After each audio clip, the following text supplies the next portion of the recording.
Hey guys, tonight we're heading back to the year 1146, to a windswept stone monastery clinging to a foggy hillside in northern France.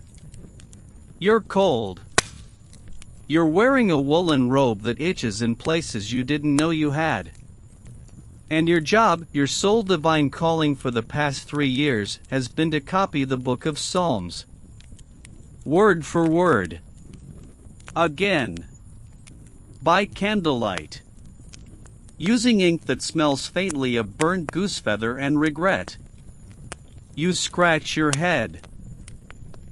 Not because you're thinking deeply, but because a flea just bit your scalp. Outside, the wind howls like it's trying to convert the trees. Inside, the silence is thick enough to chew. Brother Odo sits across from you, eyes glassy, lips silently mouthing "Blessed is the man," for what might be the 1000th time today. Something in him, something very human and very bored, begins to stir. So, before you get comfortable, take a moment to like the video and subscribe. But only if you genuinely enjoy what I do here. Let me know where you're listening from and what time it is. I read every one. Now, dim the lights, maybe turn on a fan for that soft background hum, and let's ease into tonight's journey together.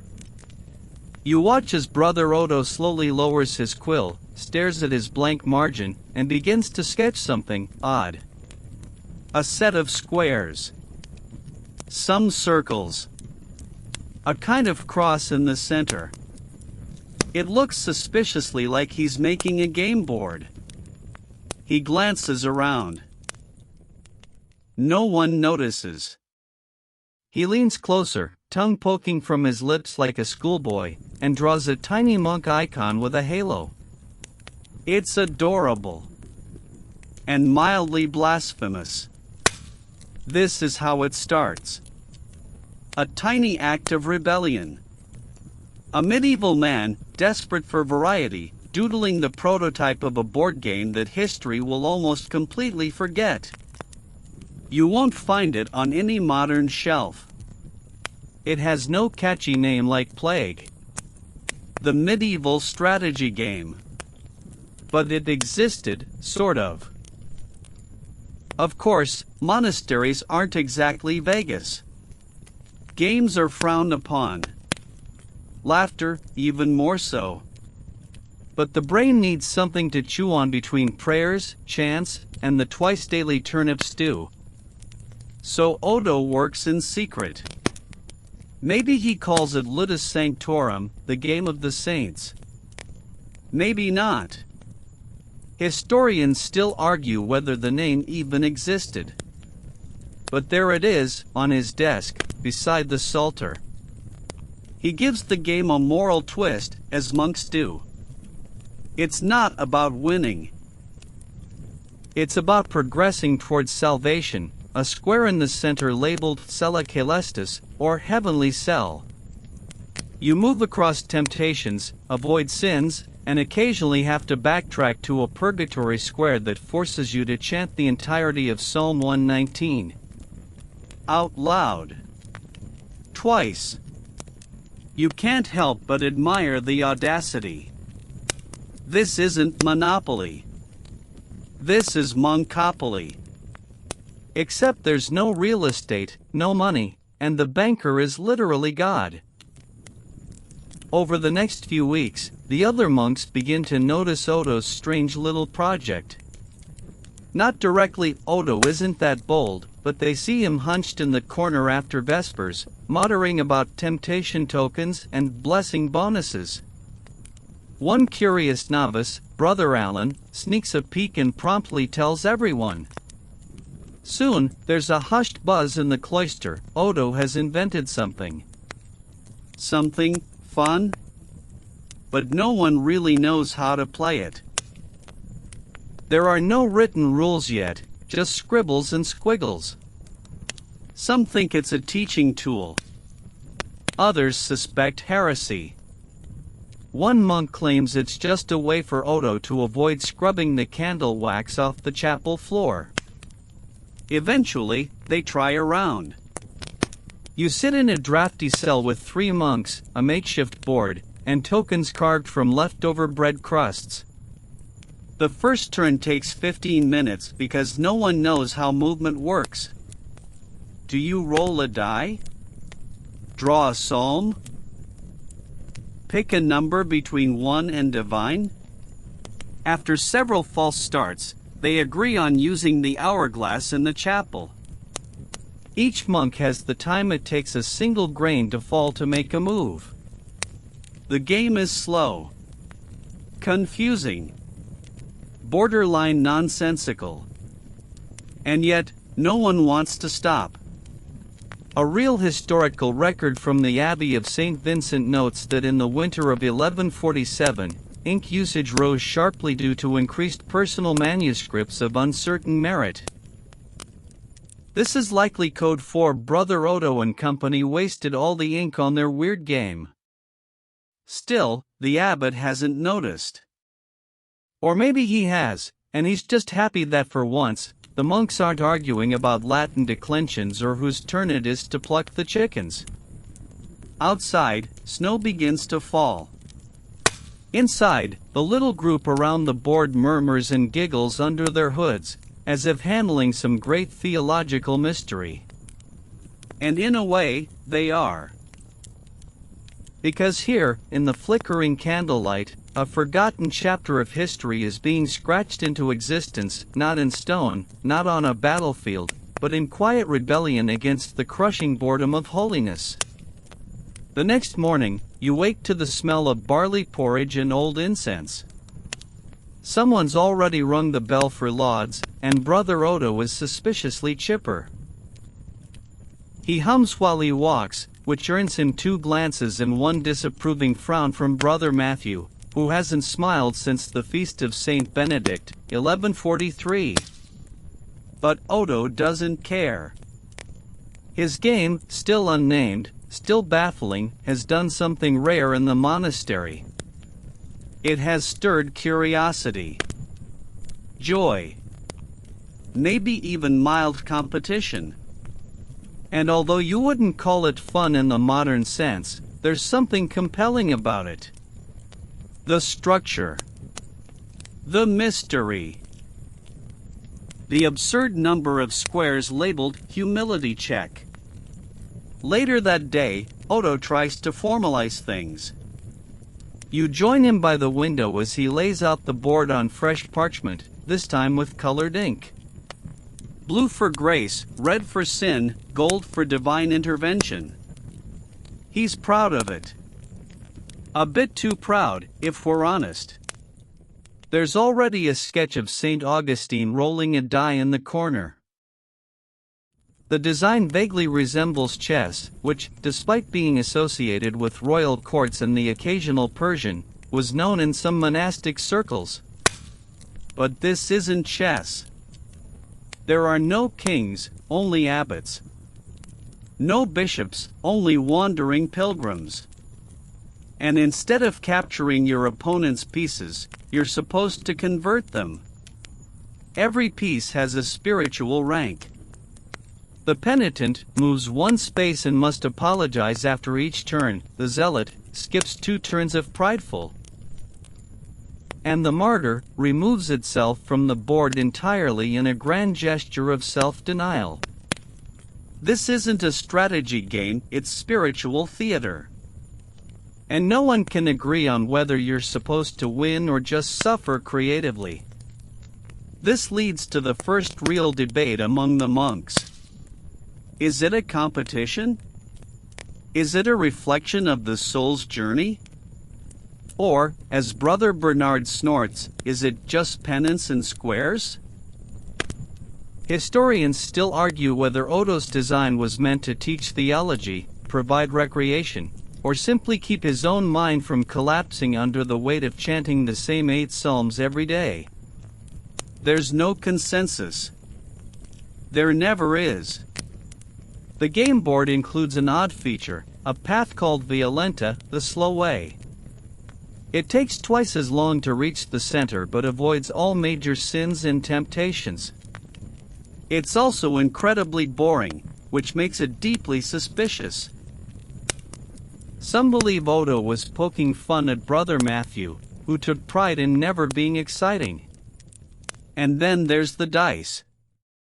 Or rather, there isn't. Monks aren't supposed to play with dice, they're associated with gambling, soldiers, and Romans at the foot of the cross. So Odo invents an alternative, a numbered spinning wheel hidden under a breadbasket. Every time you need to roll, you whisper a prayer and flick the basket. "Let thy will be done," someone mutters as it clatters across the stones. One fringe fact buried in a 13th century manuscript suggests the wheel was rigged to favor penitent actions over aggressive ones, subtly encouraging moral behavior during gameplay. Whether this was clever theology or just Odo wanting fewer arguments about martyr moves is anyone's guess.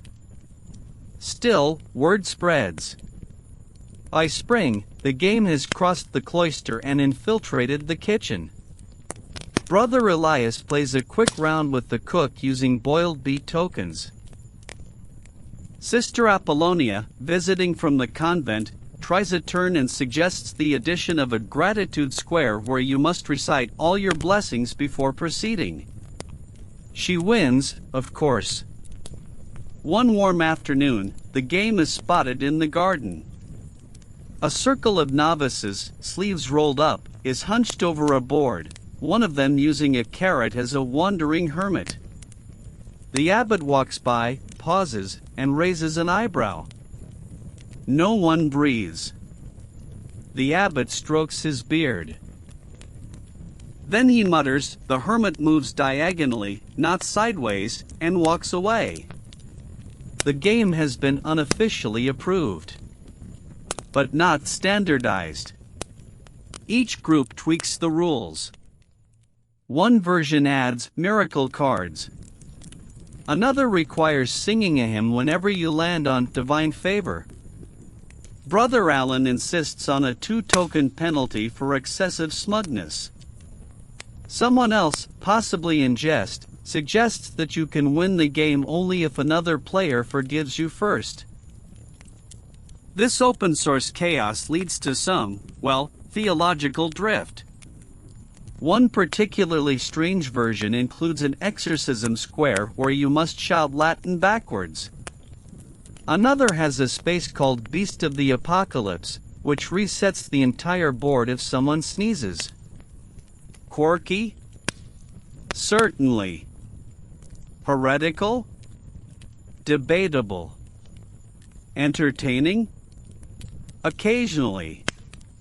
But no one outside the monastery would understand it. Not that they're trying.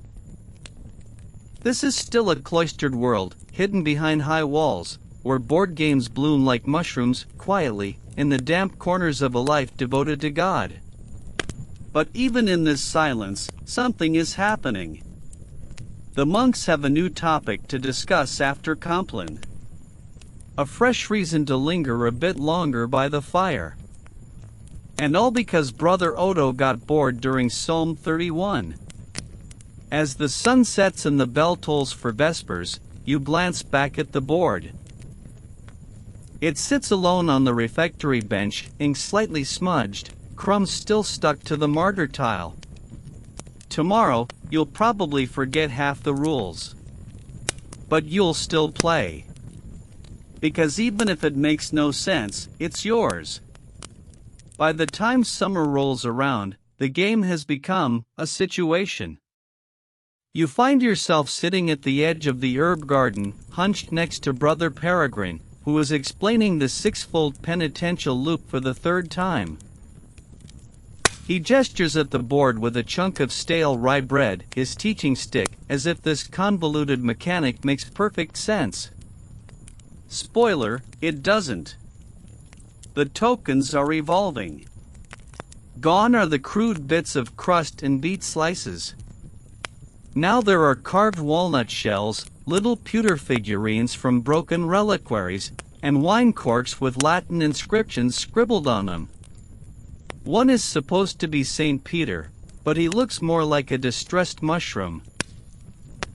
Brother Hugo, the monastery's unofficial carpenter and full-time overachiever, takes it a step further. One morning, you see him emerging from the tool shed, proudly holding a wooden game board complete with carved squares, tiny hinges, and a secret drawer for temptation counters. It's beautiful. It's wildly over-engineered. It also squeaks every time someone lands on envy. With the board getting more elaborate, attention naturally turns to the dice, or lack thereof. Remember the spinning wheel under the breadbasket? It's officially retired now. Too unpredictable. Too loud. And, on one occasion, it flung itself off the table and landed in the porridge pot, prompting a mild panic and one false confession. Instead, the monks experiment with casting lots, drawing parchment slips from a bag, each one inscribed with a number or cryptic phrase. Proceed 2 spaces, says one. Remain in sorrow, says another. A third simply reads, seek counsel, which leads to a long, uncomfortable discussion about whether you need to consult the abbot just to move your pilgrim token 3 squares. There's also a prototype involving a dice-like object carved from olive wood. It has 6 sides, each marked with a different virtue. Technically not gambling, because it's for moral instruction. Unless, of course, you start betting bread rations on who rolls the most humility. At this point, some of the older monks start to grumble. Brother Theobald, whose idea of a good time involves silence and self-denial, openly declares the game a vanity trap and refuses to acknowledge it during meals. One night, you catch him glaring at the board as if it might spontaneously combust into sin. Meanwhile, Brother Odo begins drafting a formal rulebook. You sit beside him in the library as he pores over his scribbled notes, muttering phrases like sanctified initiative phase and if both tokens land on gluttony, duel in Proverbs. He's halfway through codifying the virtue ladder mechanic, a kind of spiritual snakes and ladders, when a blot of ink ruins 2 pages. Odo sighs and begins again. The first version of the rules is 27 pages long. 12 of those pages are just exceptions.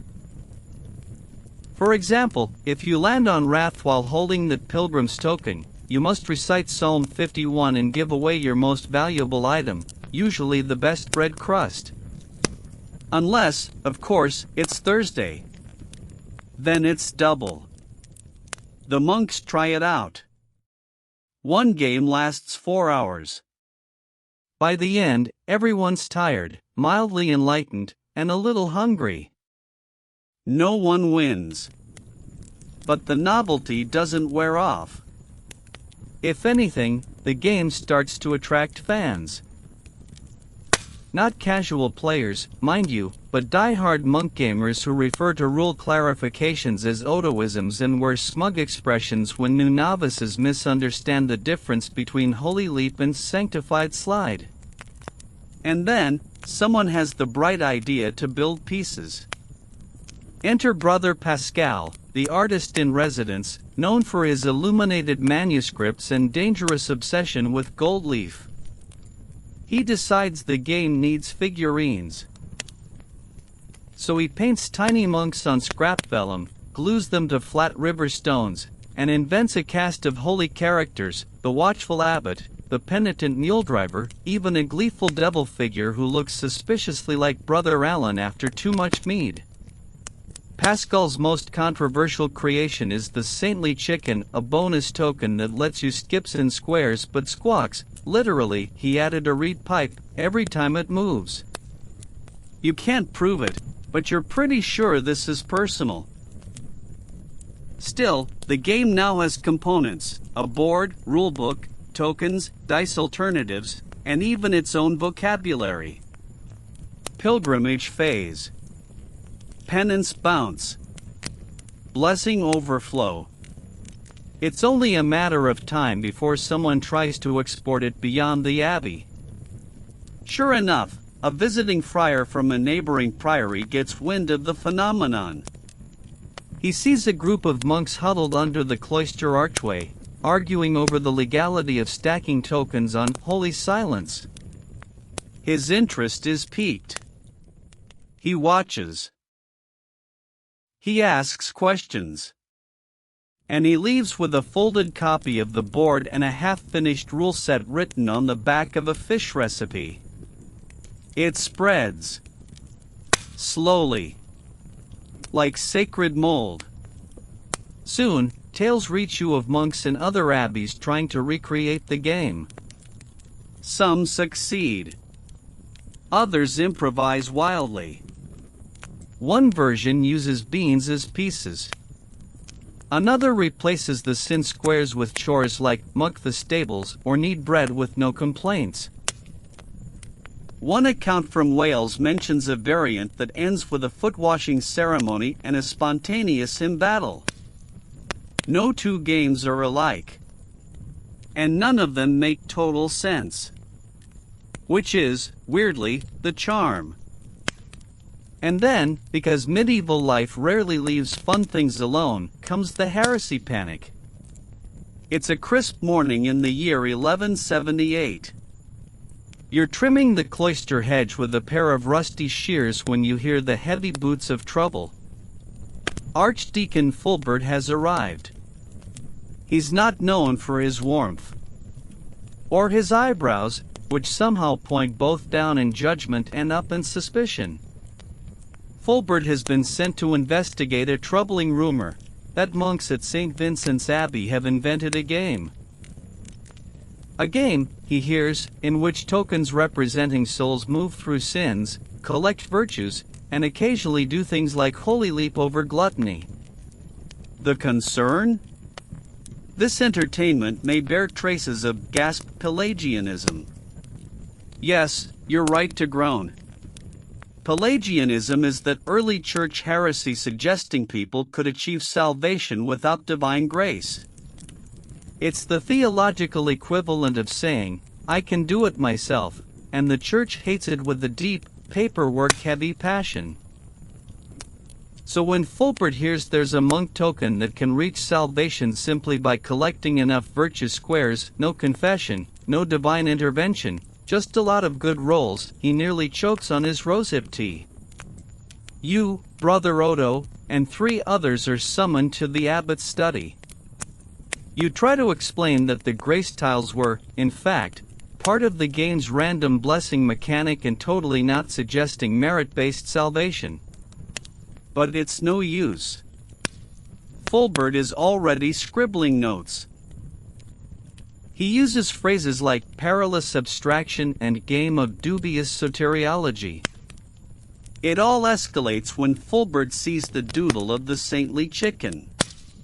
He believes it represents reincarnation. It does not. But at that moment, you're pretty sure nothing will save you except, ironically, a miracle. The board is confiscated. The rules are burned, at least, the copies visible on the surface. You may or may not have hidden a backup in the confessional booth under a pile of psalms. Fulbert leaves in a huff, and the monks are left with the somber silence of a hobby quashed. Historians still argue whether Fulbert's condemnation was theological or personal. One obscure letter mentions that he once lost a game of 9 men's Morris and never fully recovered. 4 weeks, things go quiet. The game becomes that which must not be named. You go back to copying psalms. Brother Odo sulks. Brother Pascal starts painting unsettling eyes on every illuminated letter. And no one dares say holy leap above a whisper. But human curiosity is resilient. One day, Brother Jerome finds 2 temptation tokens under the floorboards. He holds them like ancient relics and proposes a secret rematch. This time, they tweak the rules. Make the journey to salvation less reliant on self-earned virtue. Add more random grace moments. Include a square called Intercession of St. Agnes that resets your sins just because. Theologically safer? Marginally. Less fun? Definitely. The game becomes underground. Hidden under stacks of hymnals, played with silent gestures and intense eye contact. Instead of dice, they now use prayer beads and the number of knots you can untangle blindfolded. Incredibly tedious. Surprisingly effective. And in this underground era, new rules begin to emerge. Most of them are efforts to avoid further heresy accusations. For example, one version insists that salvation is entirely random.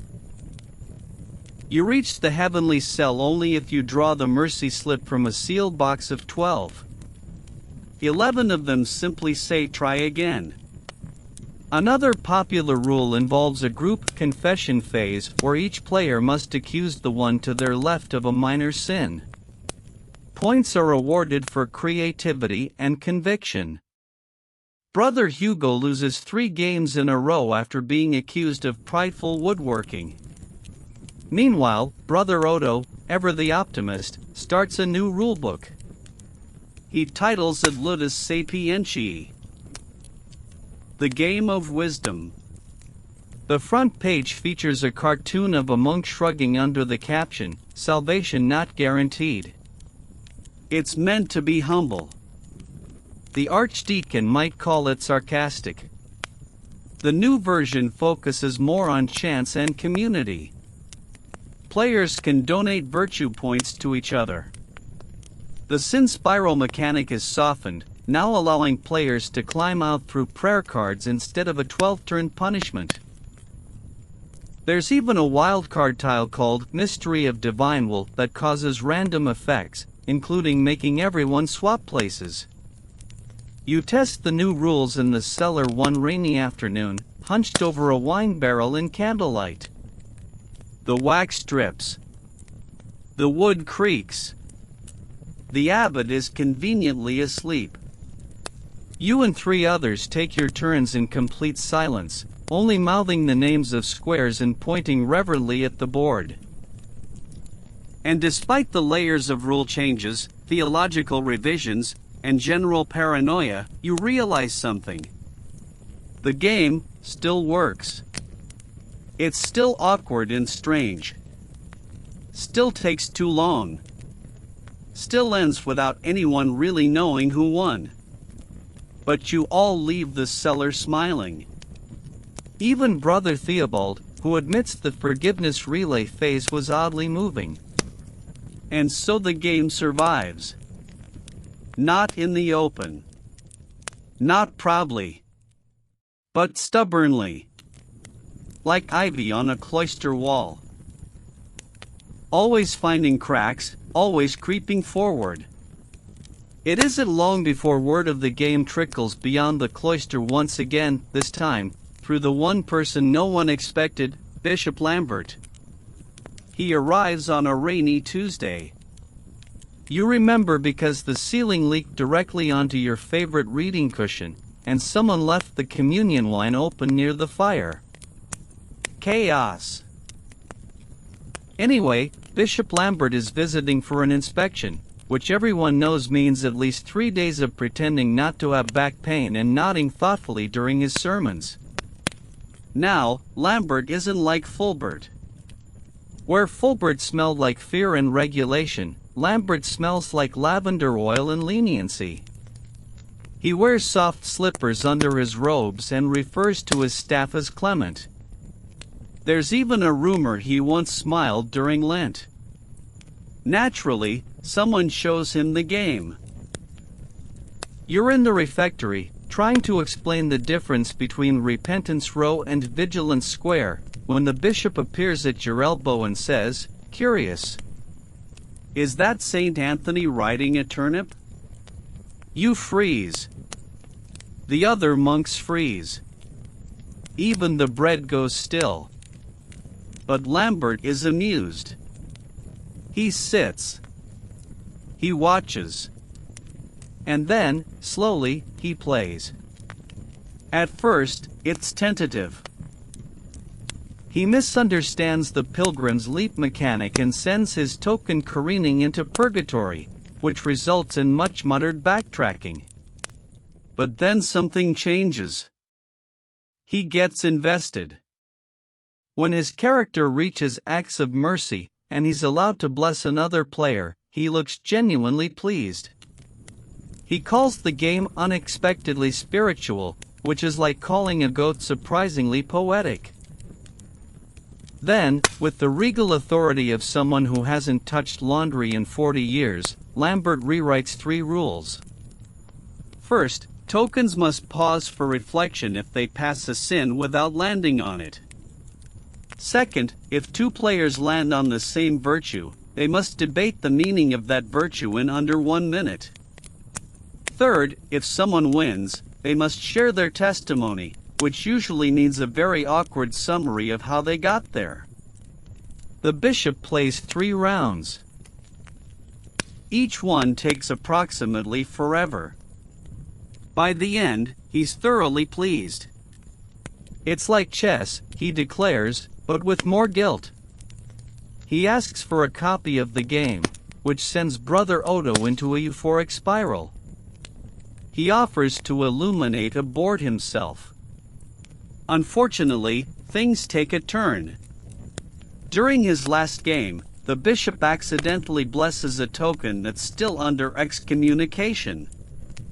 This starts a theological debate that makes the chicken coop incident of 1175 seem tame by comparison. Lambert insists that the game lacks a clear doctrine of restitution. Brother Pascal insists that's what the saintly chicken is for. Voices are raised. Someone calls someone else an ecclesiastical improviser, which is apparently a serious insult. And just like that, the game becomes political.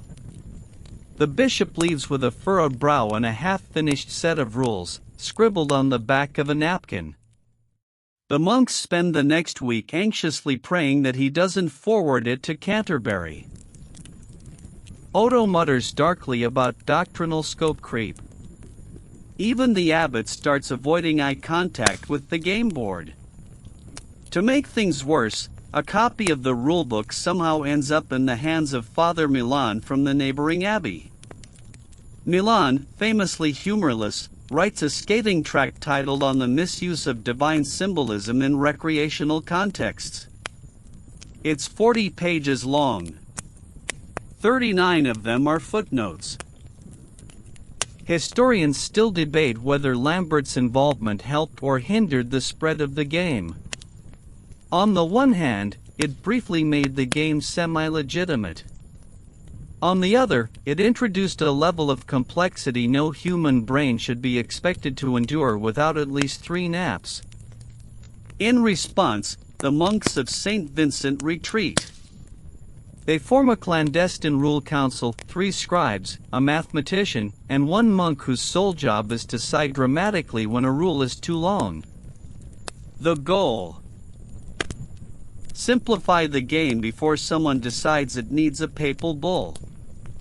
The resulting rulebook is slimmer, less heretical, slightly more playable. It removes the debate of virtues entirely and replaces it with a silent nod mechanic. It also clarifies that the saintly chicken is metaphorical, which is a lie, but one that helps everyone sleep better. They even renamed the game. Via Virtutis, the Path of Virtue. Catchy. Respectable. Sounds like something a bishop would approve of without reading too closely. The new version sees limited play. The old magic is still there, buried under the revisions. But it's clear something has shifted. The moment where the game was a bubbling, chaotic, joyful rebellion has passed. Now it's more respectable. Controlled. It feels like when someone tries to improve a soup recipe by removing the garlic. Still, you play. Late at night. By candlelight. With whispered rules and carved tokens that wobble unevenly. Brother Hugo has crafted a new board, less ornate, more durable. He says he wants it to last. And maybe that's the point. Maybe not all games are meant to be fun. Maybe some are meant to be remembered. The only thing worse than a game no one understands is a game everyone understands differently. It begins, as many minor monastic disasters do, with enthusiasm. After Bishop Lambert's visit, other abbeys begin requesting copies of Via Virtutis. Brother Odo, practically glowing with purpose, spends entire afternoons copying boards, illuminating sin tiles with tasteful gold ink, and debating whether the fast of St. Lawrence space should cause players to skip meals or simply feel bad about wanting food. The answer, somehow, is both. You help wrap up the first shipment, 4 scrolls of rules, 3 boards, and a bag of hand-painted virtue tokens. Destined for the Abbey of St. Malachy across the valley. Everyone's proud. Everyone's hopeful. And then the letters begin. St. Malachy loves the game, they write. But they've made a few small modifications. By small, they mean they replaced every temptation square with obscure Irish saints and introduced a pilgrim trial where players must recite genealogy back to Adam before proceeding. You blink. Brother Odo blinks. The abbot blinks. Brother Pascal bites the corner of a rule scroll in anguish. Another letter arrives from a coastal monastery. They've created a nautical variant of the game. The board is now circular, representing a boat's journey to the Isle of Sanctity. Sin squares have become sea monsters. The saintly chicken? Recast as the blessed dolphin. Its squawk replaced by a tiny ocarina. And don't even get started on the Benedictine version, where every move must be followed by 5 minutes of silent meditation. A single game lasts 11 hours. One monk allegedly aged out of novicehood during a single match. Historians still argue whether this creative chaos was a feature or a bug. Some say it reflects the monastic freedom of interpretation. Others call it rule drift and point to one unfortunate offshoot of the game found in Catalonia that included dice, money, and a smiting phase. That variant was burned. So was its creator's hat.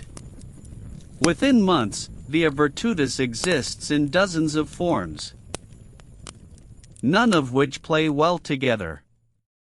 There's no standardization, no central authority. No universal understanding of what blessing overflow even means anymore. Brother Alan insists it gives you an extra turn. Brother Hugo believes it forces you to donate your highest virtue to another player. Brother Theobald just growls whenever someone says the word overflow. Eventually, someone proposes a council of cloisters. It's meant to be a grand summit of monks from different abbeys, gathering to reconcile their various rule interpretations and unify the game. The idea lasts about 20 minutes. The first issue arises with the seating chart. No one agrees whether seniority should be based on years in the monastery or wins in the game. Brother Peregrine shows up with his own miniature tokens and insists he has the canonical board. The Benedictines refuse to play unless the dice are replaced with pebbles. The Cistercians bring 3 new expansions, one of which involves weather mechanics. It's a disaster. No one agrees on anything. Someone suggests prayer. Someone else suggests tea. No one suggests another round of the game. They disband after a 3-day argument over whether sin tiles should be red or black. The final vote is evenly split, and the deciding monk falls asleep mid-discussion. From that point on, the dream of a unified board game dies gently in the corner like a neglected houseplant. Back at St. Vincent, you and the others watch it all unfold with a kind of tired amusement. The game that started as a sleepy doodle in a cold scriptorium has grown beyond your control. It's mutated, fragmented, become legend. Brother Odo, still scribbling variants into his notebook, begins labeling each new version with a Greek letter. Beta includes the miracle cards. Gamma has the confessional dice. Zeta is just the nautical one, now banned for causing seasickness in players standing too close to the round board. You try to play one of the foreign versions one afternoon. It involves incense timing, liturgical chanting, and an angelic intervention deck that must be reshuffled every 5 turns or else the game auto-excommunicates all players. You finish exactly 2 turns before collapsing into silent laughter. The abbot, mercifully, seems content to let the chaos play out. He's already moved on to fretting over the goose population in the south field and whether Brother Pascal has been hoarding pigment again. In truth, no one really plays the original game anymore. Not the original, anyway. Instead, the game lives in pieces. A carved token in someone's pocket. A wrinkled board folded between salters. A chant that accidentally becomes a catchphrase, "Thou shalt not leap in wrath." You hear that one a lot. It becomes tradition. Not gameplay, but memory. Nostalgia passed along like a candle flame at Vespers. And you? You find yourself thinking about those first games. The way you'd all huddle close to the flickering candlelight, trying to remember if mortal pride came before or after pilgrimage pause. The way you argued, not fiercely, but fondly, about whether the saintly chicken could fly diagonally. You still have your original token. It's worn smooth now, the paint faded. But when you hold it, it feels like home. You probably think the chaos would settle down. That maybe, just maybe, the game would fade gently into monastic obscurity, like the compost hymn or the brief experiment with turnip wine. But no. It gets worse. Because, dear listener, monks are people. And people? People get competitive. It starts subtly. A comment here, a raised eyebrow there. Oh, you chose the shortcut through the sin spiral? Bold. Or, interesting that you used your grace tile on greed and not pride. HM. Entire rounds are being psychoanalyzed like confessions. Brother Hugo begins keeping track of his games in a leather-bound log.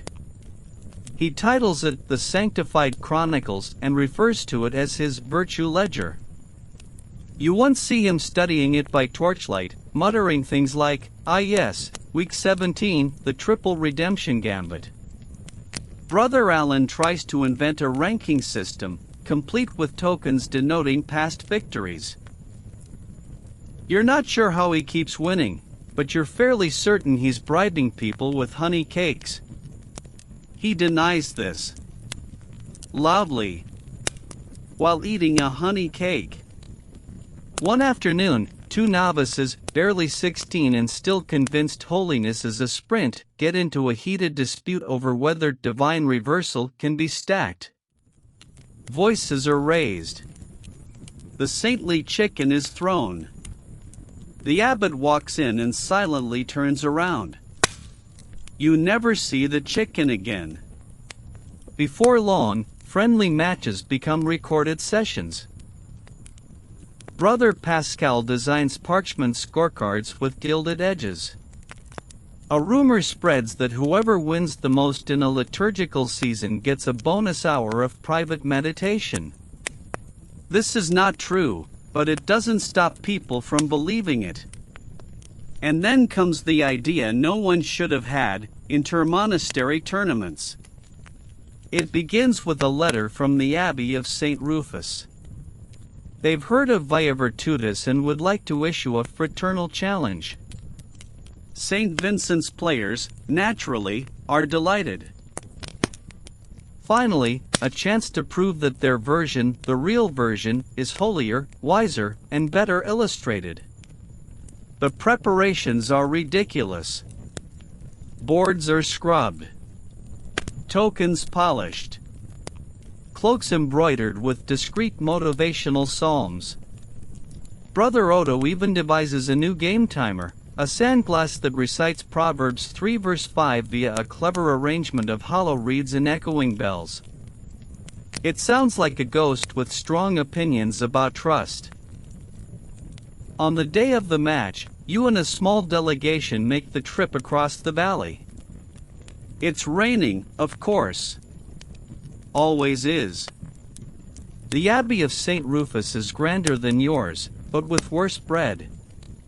They welcome you with hymns, polite smiles, and a full-sized virtue board painted on animal hide. The rules are not the same. Their version includes penance cards and a roaming virtue examiner token who punishes anyone caught whispering. There's a bonus round called Charitable Redistribution where players swap their entire hand of grace tiles, which is as awful as it sounds. Most confusing of all? They've removed the saintly chicken. Replaced it with something called the Blessed Otter. No one knows what it does. The match begins. You try your best. Really, you do. But between the unfamiliar layout, the sudden loss of your favorite shortcut, and a surprise smiting from a wildcard tile labeled Prophetic Dream, you fall behind. Brother Hugo argues with their abbot about tile spacing. Brother Alan gets caught mid-blessing and is penalized for preemptive sanctimony. At the end of the game, St. Rufus declares victory. You clap politely. Brother Odo claps through gritted teeth. On the journey home, no one talks. Rain drums on your hoods like divine mockery. That night, Brother Pascal tears up his illuminated scorecards and declares he's joining the apothecary. You would think that would be the end of it. But no. Now other abbeys want in. The Cloister League, as it's half-jokingly called, becomes real. Games are hosted quarterly. Players start developing strategies. Brother Hugo trains novices in the psalm pivot and holy stacking. Brother Alan smuggles virtue cards in his robe sleeves. The abbot warns him, and he responds by quoting Matthew 10 verse 16 about being shrewd as serpents. He's given kitchen duty for a month. Historians still argue whether the League helped or harmed monastic unity. On one hand, it brought monks together across regions. On the other, one game in southern Burgundy reportedly ended with a broken thurible and a passive-aggressive chant-off. The Church doesn't officially acknowledge the League, of course.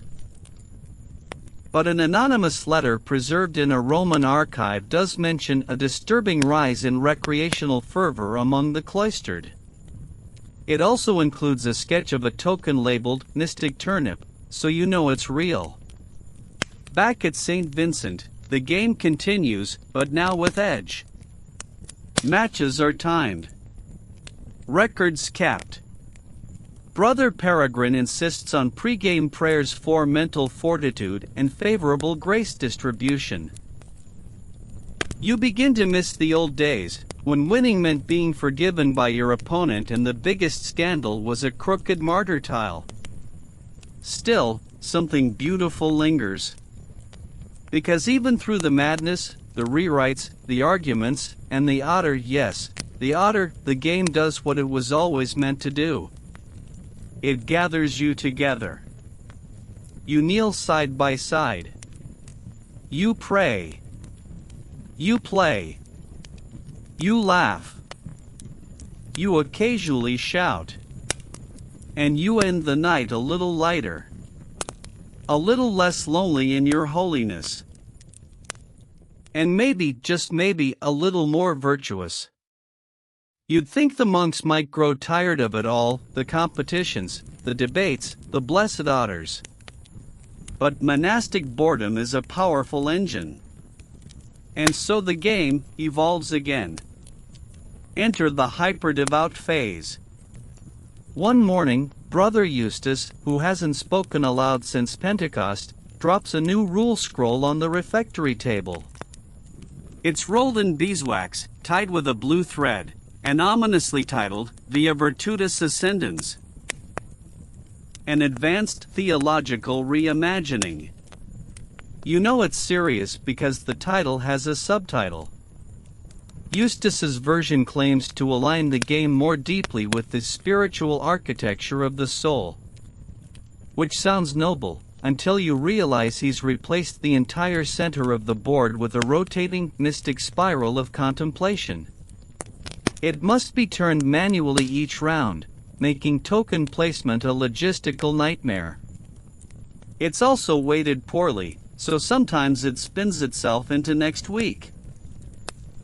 Players are now assigned spiritual dispositions at the start roles like the Watcher, the Wanderer, the Fasting Bell. These aren't pieces. They're identities. They don't do anything gameplay-wise, but if you fail to act them out convincingly, you lose points. Brother Hugo nearly gets disqualified for not being sufficiently stoic in adversity. Then there's the new sin tile system. In Ascendance, sins are no longer static. They float, like temptations in life. At the beginning of each round, you roll the moral turbulence die, a 12-sided rock painted with emotions, to see which sins change places. Land on a misaligned sin and you must recount a parable. If the parable doesn't fit your character's disposition, you're sent to contemplative exile, which is a corner of the board only accessible via the stair of submission. Are you confused? Good. That's the point. Historians have found notes from this version scribbled into the margins of actual sermon manuscripts. One copy includes an entire homily that ends with, "And thus we are all pawns, unless we have confessed envy on turn 5. What makes Ascendance oddly beautiful is its absurd sincerity. Eustace wasn't trying to make the game harder. He was trying to make it truer. For him, it wasn't about victory or prestige. It was about using a board game to mirror the interior labyrinth of a life spent chasing grace. You try it once. It takes 6 hours. No one reaches the center. But afterward, Brother Alan whispers, "I feel weirdly holy." And you kind of agree. Of course, not everyone embraces the Advanced Theology edition. Some monks revolt. They form a splinter group and create a counterversion called Via Luminis, the Light Path. It's breezier. Simpler. Less spirals, more laughter. Tokens can high-five. Sin squares occasionally reward repentance with pie. It's considered controversial but wildly popular with the kitchen staff. This duality, ascendans versus luminous, becomes the great divide of monastic gaming. One side sees the game as soul training, the other as divine recreation. Neither is entirely wrong. Both are incredibly opinionated. The Abbey of St. Vincent soon hosts its first dual-mode tournament, where each group plays according to its own rule set. You're the unfortunate moderator. It's like refereeing a theological improv session with dice. At one table, Brother Eustace is chanting softly while adjusting the mystic spiral with a spoon. At another, Brother Pascal is leading a celebratory chant because someone just bounced off atonement into grace. The final score? A tie. Not that it matters. Everyone walks away satisfied, or at least, emotionally exhausted. And through it all, the game keeps adapting. One winter, a traveling scholar visits the abbey. She's from distant Bruges and has heard whispers of the game of salvation. Intrigued, she requests a demonstration. The monks oblige. They play the alumnus. It's faster, friendlier, and doesn't require spinning anything. She laughs. She nods. Then she asks the one question no monk has ever dared voice aloud. What happens when you actually win? The room falls quiet. Even the fire seems to pause. Brother Odo, who's grown grayer and a bit rounder, clears his throat. Well, he says, you reached the center. Salvation. The scholar frowns. And then? A silence stretches. Then, softly, Brother Peregrine says, then you wait until the others are ready. That answer sticks with you. Because it feels right. The game was never really about getting to the center first. It was about the journey. The bumps. The arguments over meaningless rules. The laughter when someone forgot what blessing overflow meant for the 5th time. It was about sitting together, learning patience, humility, and the art of not flipping the board when you land on wrath again. The scholar stays the night. She takes notes, draws the board, asks for a copy. You give her one. It's a simple version, no mystic spiral, no dolphin of forgiveness. Just the basics. Weeks later, you hear rumors. A convent in Bruges is playing. Their tokens are made from rosewood. Their version includes singing. And someone painted the saintly chicken again. Because of course they did. By now, Via Virtutis has lived several lives. You've played it by candlelight, under stars, during Lent, and once, regrettably, during an especially long funeral vigil. In your defense, the deceased would have approved. He always liked the redemption row shortcut. But the game has grown legs. Not literal ones. Though Brother Pascal once sculpted mobility bases for the tokens that made them scoot across the board if you tap them just right, but cultural ones. It's no longer just a game. It's a ritual. A shared language. A piece of living monastic folklore.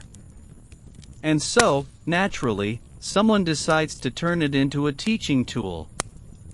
The abbey receives a letter from the Bishop of Leon. He's heard of this morally instructive game of spiritual progress and thinks it could be useful for training novices. The idea: combine play with pedagogy. Fun with formation. Sainthood with side quests. You're skeptical. You've seen what happens when you try to make fun things officially educational. but the abbot is intrigued. He orders a test run. Brother Odo is tasked with adapting the rules for novice education. He's both flattered and horrified. "Do I simplify," he asks, "or do I theologize?" The answer, predictably, is both. Thus begins the creation of Via Virtutis Catechetica, a version of the game with built-in theological quiz prompts. You land on charity? Define it using both scripture and lived example. Land on pride? Recite 3 humility-related proverbs. Get it wrong? Move backward to silence and reflection. Get it right? Draw a blessing card, and by card we mean small scroll with a motivational quote and an awkward drawing of Saint Jerome frowning approvingly. It sort of works. The novices groan, of course. But they learn. You watch one 17-year-old recite the Beatitudes backward just to avoid the dreaded sin sequence penalty. Another claims to have converted a fellow player mid-game, though this may have been romantic interest thinly veiled as doctrinal correction. Soon, other abbeys request the teaching version. One Benedictine house adapts it into a full curriculum, including board game Fridays and an annual Virtue Bee, where players must answer random theological trivia while holding a lit candle. Historians still debate whether Via Virtutis Catechetica had lasting educational value. One manuscript praises its interactive instruction of divine order. Another simply says, "We lost the dice again. Had to use lentils." You'd think, at this point, that the game has reached its final form. But no. Someone suggests writing a hymn about it. Enter Brother Ambrose. He's the abbey's cantor and amateur poet, known for such hits as Ode to Blessed Sleep and The Turnip Te Deum. He proposes composing a Via Virtutis chant to be sung before and after each game session. It starts as a joke, then becomes a bet. Then, somehow, a 14-verse Gregorian chant with alternating Latin and Old French refrains. The opening lines? "O pathway veiled in pious play, grant us grace as we roll today." You try not to laugh the first time it's sung. You fail. Still, the chant sticks. Someone carves the verses into the margins of the main game board. Another monk sets them to handbells. And now, whenever a game begins, it starts with that soft murmur of voices in imperfect harmony, invoking virtue with just a sprinkle of sarcasm. The game is everywhere now.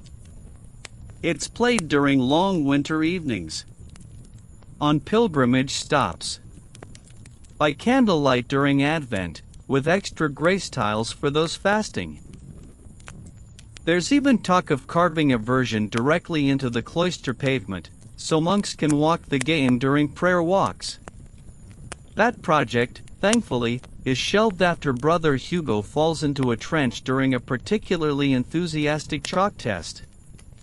But perhaps the strangest transformation is personal. One day, you catch yourself using game terms in real life. You avoid an awkward chore by declaring it an accidental wrath square. You forgive Brother Alan's snoring by saying, "That's just the penitent's path." You start thinking in turns, in tokens, in tiny moral metaphors. And you're not alone. The monks joke that life itself is just a slow round of Via Virtutis. That every confession is a backwards move, every act of kindness a gentle roll forward. That none of us really know what square we're on, but we're playing together, and that's enough. One night, after a long, meandering game involving 2 spilled candle holders, 1 broken token, and a surprise visit from a feral cat, Brother Odo leans back and says, "You know, We never really figured out how to win this thing. You nod. Because maybe that was the point. It wasn't about winning. It was about surviving the boredom. Building fellowship. Making holiness feel just a little less distant and a lot more human. Now, if this were a normal board game, let's say one from a dusty modern shelf, you'd expect an ending. Some big final moment. A trophy. A handshake. Maybe even celebratory pie. But Via Virtutis refuses to end. It drifts. And one particularly strange chapter in its drift? The Great Illumination Project. It begins, as these things tend to, with Brother Pascal and an unreasonable number of colored inks. You find him one evening in the scriptorium, hunched over a piece of vellum the size of a small sheep. He's grinning. There's gold leaf in his beard. He's started painting a masterboard, a definitive, visual version of Via Virtutis, complete with saints, sins, game paths, and little scrolls of text twirling around the edges like decorative vines. In the center? A radiant heavenly cell surrounded by tiny, winged tokens in joyful ascent. One of them is the saintly chicken, now glorified and wearing a halo. The board takes 3 months to complete. And when it's done, the monks gather around it in hushed reverence. It's gorgeous. Utterly impractical. But the artistry is so astounding that no one dares touch it, let alone play on it. So, naturally, they do the next best thing, they sing about it. The Via Virtutis chant becomes a kind of theme music. Soon there's an entire monastic evening liturgy of play, which involves opening prayers, a hymn, the game itself, and closing reflection.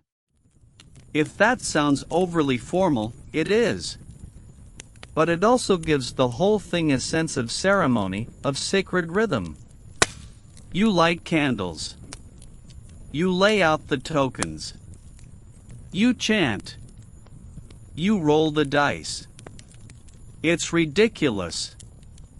It's beautiful. It's oddly calming. Still, the illuminated board proves too precious to risk regular play. So the monks commission smaller versions. Brother Hugo and Brother Ambrose team up, wood and song, carving, and rhythm. They create portable sets, small folding boards, each painted with grace and sin tiles, plus a pocket-sized rule scroll tucked in a side drawer. Some even include a tiny figurine of the saintly chicken, now called the Ascended Fowl. These travel versions spread. Pilgrims carry them. Scholars study them. One is found years later in the rafters of a crumbling priory, its rules still intact, though one of the virtue tiles had been replaced with a small coin marked "Not Envy," probably. Of course, as the game spreads, people add local flavor. In Italy, the sin tiles are replaced with opera-themed temptations. In Germany, someone adds beer tokens. In Cornwall, the game becomes a labyrinth of riddles and herbal remedies, with tokens made from sea glass and the rule no moves on Tuesdays unless the sky is overcast. Historians still debate whether these regional versions honor or dilute the spirit of the original. One scholar refers to them as voyage, which is both cheeky and surprisingly accurate. But here's the thing, despite all the variations, one rule remains strangely consistent: no one finishes. Not really. Sure, someone might reach the heavenly cell. They might even chant the final prayer, bow solemnly, and declare victory. But then what? No confetti. No cheering. Just a quiet nod. Maybe a sleepy smile. Then someone says, "Shall we play again?" and the board resets. It becomes a kind of monastic koan, a spiritual paradox. You play to win, but the win isn't the point. You journey, knowing the end is neither final nor satisfying. And in that is something oddly profound. Brother Odo, now older and more often asleep than not, begins compiling stories. Not rules, this time stories. Memorable games. Unlikely moves. The time Brother Alan repented so convincingly on the gluttony tile that the abbot gave him his dinner roll. The night the saintly chicken token resurrected by mistake and sparked a brief theological crisis involving feathers and free will. Odo calls the collection the Via Diaries. You help him bind them. And when he finishes, he writes one last entry. It's short. Only one sentence. The path continues. That winter, Odo passes peacefully, mid-game. His final token sits just 2 squares from the heavenly cell. No one moves it. Instead, the monks placed the board in the chapel for a week, lit by candles and surrounded by silent prayers. Not grief, just gratitude. And a lot of affectionate teasing about how he never did understand the wrath/repentance combo. The game doesn't end. It never has. It just absorbs the memory and carries on. And one quiet night, long after Compline, you find yourself alone at a board. You light a candle. You place your token on the starting tile. You roll, not a die, but a pebble marked with the symbols Odo once used. The game begins. Not because you want to win, but because walking the path again, imperfectly, clumsily, kindly, is the closest thing to peace you've known.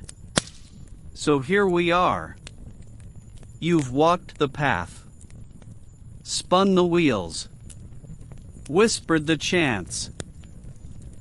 You've seen the game rise, fall, split into heretical variants, and somehow return to the cloister like a sheep with strange new markings. And just when you think there can't possibly be another chapter, a traveling merchant arrives. Yes, that kind of merchant, the sort who sells wax figures of minor saints and questionable relics. Saint Sebastian's actual elbow turns out to be a goose joint. But this one, oddly enough, carries manuscripts. And among his wares?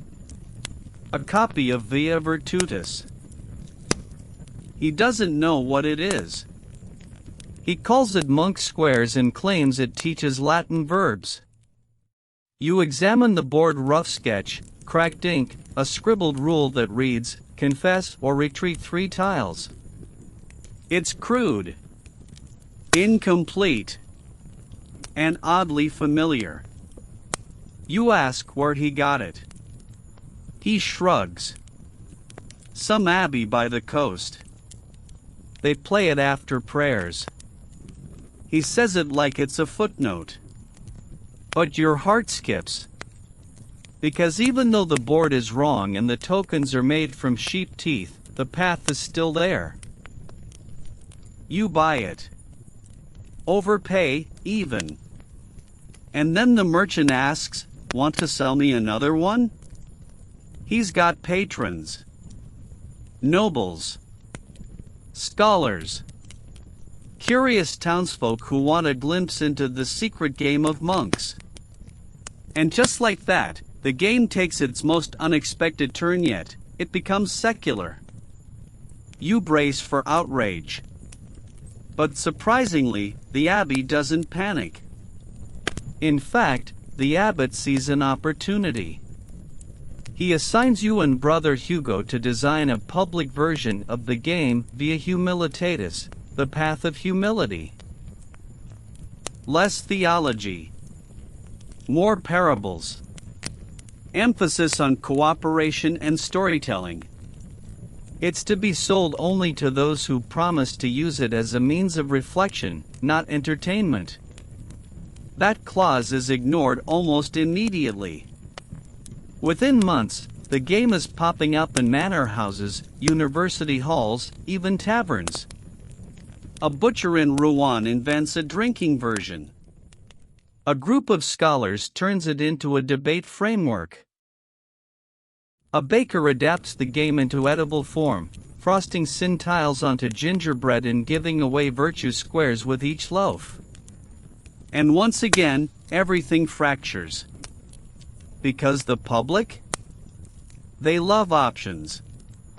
They remix the rules, add flair, throw in dice, and create expansions like Via Animalius, where your token is an animal working through instinctual sins. It's nonsense. It's brilliant. It spreads faster than anyone expected. You begin receiving letters from towns you've never heard of. How many grace tiles per player? Do we really lose points if we lie about Confession Square? Can the saintly chicken be a pig instead? Historians, yes, actual historians, begin tracing the spread. They debate its origins, misattribute its mechanics, and argue over whether Via was originally a mnemonic device for prayer or an allegory for political power. One writes a lengthy treatise claiming it was designed by mystics in the Pyrenees, inspired by visions. Another insists it was created by bored children during a long fast. You sit quietly in the abbey, reading these wildly inaccurate scrolls, and chuckle into your lentil soup. Because you know the truth. The game was born of boredom, not prophecy. It wasn't meant to teach or convert or sell. It was meant to pass a quiet hour in the scriptorium with people you didn't mind sharing silence with. Still, it's not all blasphemy and commercialism. A few outside groups play it seriously. They create pilgrim circles, small communities that use the game as part of spiritual formation. One town in Flanders declares Via Virtutis their official winter pastime. They even host a festival around it. There's a parade. A choir. Someone dresses as the saintly chicken. The beak is terrifying. You're invited to judge their final match. You decline kindly. Instead, you send a letter. The path is not a place you reach. It is a direction you face. It becomes a slogan. You'd think, by now, the game would feel like it's lost its soul. But weirdly, it hasn't. Because in every version, every reimagining, one thing remains: people gather. Around candles. Tables. Fireplaces. They talk. They laugh. They try to remember the rules. They invent better ones. They forgive each other's mistakes. They sigh when someone lands on wrath again. And in that gathering, however flawed, however secularized, you glimpse the original spirit. The flicker of warmth in a cold cloister. The heartbeat of something gently, persistently holy. Back at the Abbey, the game's presence is quieter now. No more league rankings. No more theological debates. Just the occasional match in the corner after evening prayers. The board worn smooth, the tokens faded. But still played. One night, you come across a novice, barely 12, staring at the old illuminated board in the library. She asks, "What happens if you never reach the center?" You smile. Then you just keep playing, you say. And trust that the playing is enough. She nods. Picks up a token. Begins her turn.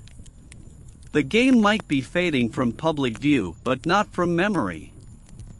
It lingers in corners, a token tucked in a breviary, a faded rule scroll used to prop up a wobbly pew, a quiet chant sung slightly off-key during candle lighting. You sense its presence even when it's not played. Like a habit. Like a hymn. And yet, life moves on. New novices arrive who've never heard of the saintly chicken.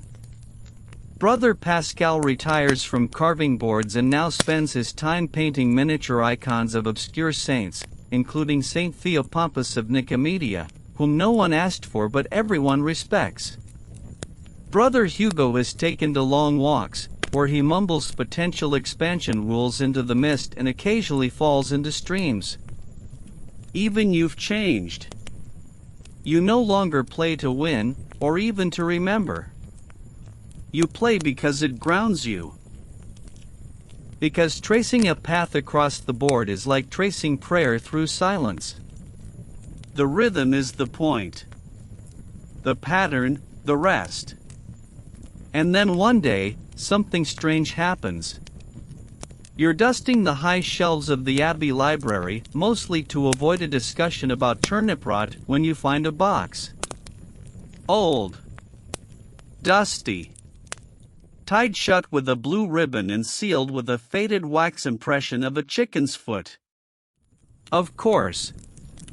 Inside is a version of the game you've never seen before. The board is round. The tokens are stars. The rules are written in a poetic meter, half Latin, half song. The central cell isn't labeled Heavenly Cell, but simply Quietus, the quiet place. There are no dice. No sins. No scorekeeping. Just paths that loop inward, then outward again. It seems impossible to finish. Or maybe you realize it's not meant to. There's a note tucked beneath the board. Faded, but legible, this one is for those who tire of striving. May the motion alone be enough. You close the box. You don't play it. Not yet. But it stays with you. That evening, during the last light of Vespers, you gather with a few monks in the refectory. It's cold. The fire is crackling. Brother Allen is pretending he doesn't still keep honey cakes in his robes. Someone sets up the old board. The one with chipped corners and a missing fasting tile. You all play slowly. No rush. No commentary. Just the soft sounds of wood on wood, and quiet chuckles when someone inevitably lands on wrath for the third time. It's always wrath. And suddenly, mid-game, Brother Peregrine asks, "Do you think Odo knew this would happen?" You pause. Look at your token, balanced awkwardly on Pilgrim's paws. Then you nod. Maybe not this. But something. Because Odo wasn't just bored. He was reaching. For beauty in repetition, for humanity in ritual, for laughter in a world so often defined by silence and discipline. The game was his rebellion. His prayer. His offering. You think about all the others who've played since, laughing, praying, bickering, forgiving. You think about the tokens scattered across Europe, the hymn sung in Flanders, the whisper of rules drifting into kitchens and convents. And you realize something important: it was never about the game. It was about creating a space where people could gather, reflect, stumble, and keep going. A soft scaffolding for human connection. A mirror held up not to the soul, but to the ways we seek meaning even when meaning is hard to find. Later that night, as the abbey sleeps and the last candle flickers out, you walk through the cloister. The stars are out. cold, sharp, steady. And you whisper, just once, into the dark, holy leap. No one hears you. But the silence feels like a smile. There's a kind of gentle erosion that happens in monasteries over decades, not the kind that wears away stone, but the kind that smooths tradition. Makes it quiet. Softer. Like an old chant hummed without words. So when the game begins to disappear, it doesn't happen with drama. No banning. No declarations. It just stops being played quite as often. You notice it first when the board gets moved off the common shelf and into a cabinet. Then when Brother Ambrose forgets the second verse of the game hymn, he improvises a line about tokens of mercy, and no one corrects him. Then when the new novices blink at the phrase saintly chicken like it's some kind of metaphor. Which, at this point, it might as well be. Eventually, the rules are no longer spoken aloud. They're just passed hand to hand in fragments, scribbled notes, memories, instincts.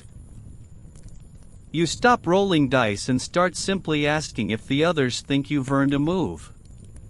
It becomes less a game than a shared act of trust. And you love it more than ever. One late autumn evening, the bell rings for Compline, but no one moves. You and 4 others are mid-game, the board resting on a table by the window. Outside, leaves are falling. Inside, a candle burns low. No one speaks for a while. Then Brother Theobald. Yes, that Brother Theobald, who once called the game the Devil's Snakes and Ladders, smiles faintly and moves his token forward 2 spaces. That was for helping clean the stables, he mutters. No one questions it. The game now runs on intuition. You lose track of time. Of points. Of what token belongs to whom. What matters is the rhythm. The gestures. The unspoken understanding that we're all, in some way, trying to reach something sacred, stumbling toward grace across a very uneven board. Historians might call this the decay phase. The moment when the game begins to die. But you don't see it that way. You see it as the game becoming what it always wanted to be, a structure stripped down to silence and love. No winners. No center. Just movement. Even Brother Pascal, now older and mostly retired from artistic flourishes, paints a small final board. It's plain. Just 7 spaces. No sins. No virtues. Just simple words. Begin, listen, fall, rise, help, wait, and you play it once with him. Each space is more a conversation than a rule. No dice. No pieces. Just time. You fall on the 3rd space, of course. He laughs softly and says, typical. That night, he dies in his sleep. You keep the board. Time passes. The abbey gets new monks, new chores, new worries. The game sleeps. Sometimes you see a token in a drawer and smile. Sometimes you think you hear the chant, just under the wind. Then, one winter, you find a young novice drawing squares in the dust outside the refectory. He's muttering to himself something about a humility token and a secret grace phase. It's nonsense. It's perfect. You sit beside him. Ask if he wants help making a board. He nods. He doesn't ask why you're smiling so much. And so you begin again. Not to revive anything. Not to preserve history. Just to share something that once meant everything, and still might. You give him your old token, the worn one. He holds it carefully, like a relic, then places it on a freshly drawn square labeled "Try Again." You both laugh. Because of course, the seasons keep turning. Spring brings green to the edges of the cloister walls, and with it, a soft renewal. Not a dramatic revival, no fanfare, no new rule scrolls. Just a quiet rediscovery, like finding an old walking path under the moss and deciding to follow it, simply because it's there. And you do follow it. You and the novice. He calls himself Brother Linus, though he once admitted he chose the name because it sounded like a board game monk. Begin playing again. Not every day. Not with precision. But often enough that others begin to notice. At first, they watch from a distance. Then, slowly, they ask questions. Is this that game? What's the rule if you land on pride again? Do we still use the chicken? You don't have all the answers. But that's part of the charm now. You make decisions together. Improvise. You draw cards when you need inspiration, recite verses when the game calls for silence, and sometimes just sit with the board between you, not moving at all. And this strange little ritual begins to ripple. A second board appears, carved by a novice in the woodshop, who claims not to know the rules but just felt like the tiles should be 7 across. Then someone finds an old rule scroll tucked into the back of the Psalter shelf. It's brittle and water-stained, but legible enough to spark discussion. And so the game returns, not in the old way, not in competition or pageantry, but as a gentle thread running through the life of the abbey. It becomes part of feast days. Played in corners during fasting. Used to teach patience to novices and to help his old monks into nap time. One version even becomes a Lenten practice, 40 moves over 40 days, with each space prompting a different reflection or prayer. It's no longer Via Virtutis, or Ascendens, or Luminous, or Catechetica. It's just the game. A reflection of monastic life itself, a loop of repetition, reflection, forgiveness, and the occasional surprise chicken tile. Brother Hugo, now mostly retired from woodworking, watches all this with a knowing grin. He sees Brother Linus explaining the virtue swap rule, which you both invented last week, and leans over to whisper, "You know they'll change it again in a few years." You nod. They're supposed to.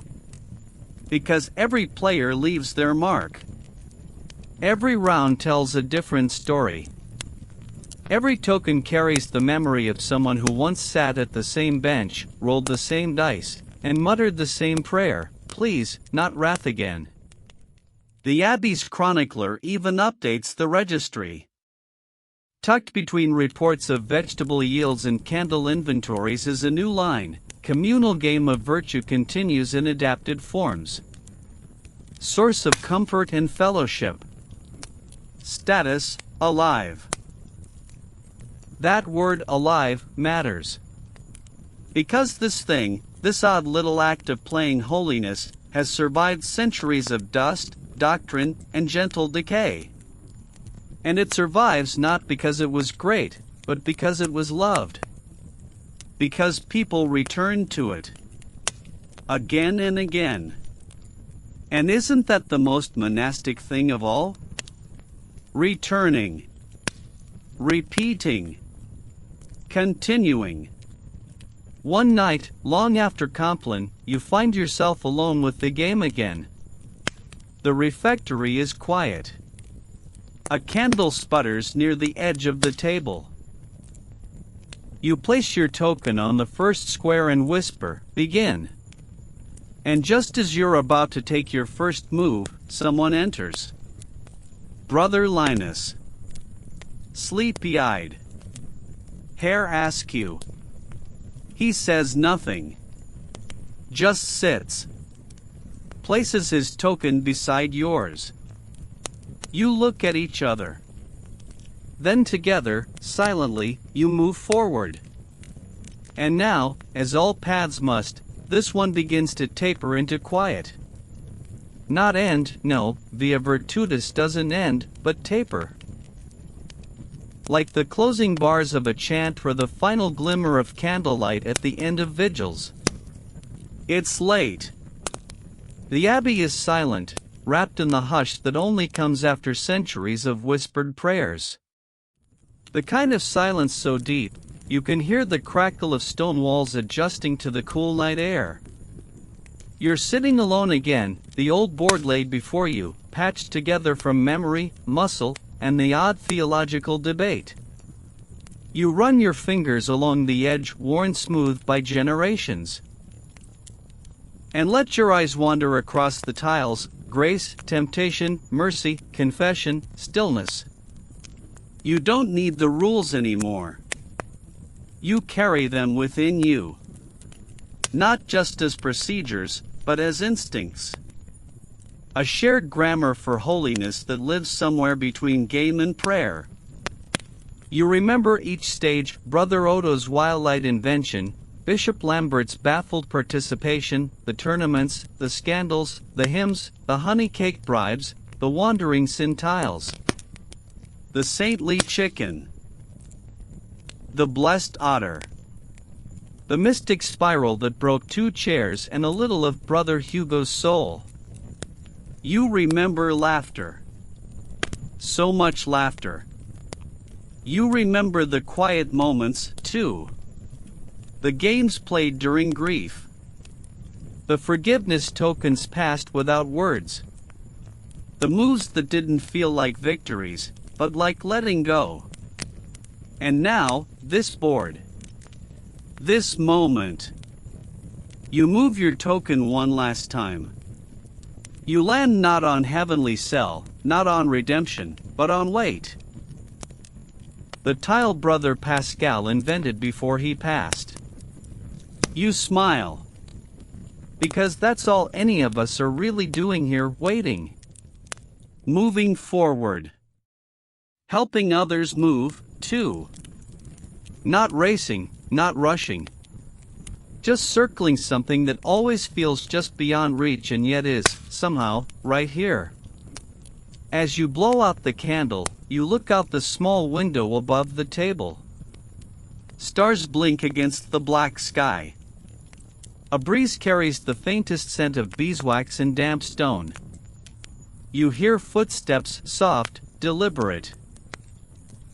Another monk coming to take their turn. You rise. You nod. And you leave the board as it is. Open. Ongoing. Because the path isn't yours alone. It never was. And in that unfinishedness, in that invitation to continue, it becomes perfect. Word count, 1098, wind down, approximate 300 words. The board now rests. The pieces are still. And your mind slowly begins to follow. You can still feel the texture of the wooden tiles beneath your fingertips, the gentle weight of a token moved with intention. You hear the soft echo of laughter across stone walls, the rustle of robes, the murmur of a chant slipping into memory. Let all of that settle now. Breathe in. Feel the air stretch gently through your chest. Let it out, slowly, like the turn of a page. Again. Slower this time. There's no need to win anything here. No rush to reach the center. No expectation to be perfect, or even good. Just the next space. The next breath. The next quiet moment. Picture that little token again, yours. Not in some grand cathedral or ancient abbey. Just here. With you. Steady. Waiting. Ready to move when you are. But not now. Now is for stillness. Now is for peace. Let your thoughts wander if they must. Let them loop and drift like soft footprints on a path half forgotten, half remembered. And when you're ready, maybe not tonight, maybe not even tomorrow, come back to the board. Take your next step. There's no wrong move here. Only the journey. Only the path. Only the quiet. Sleep well.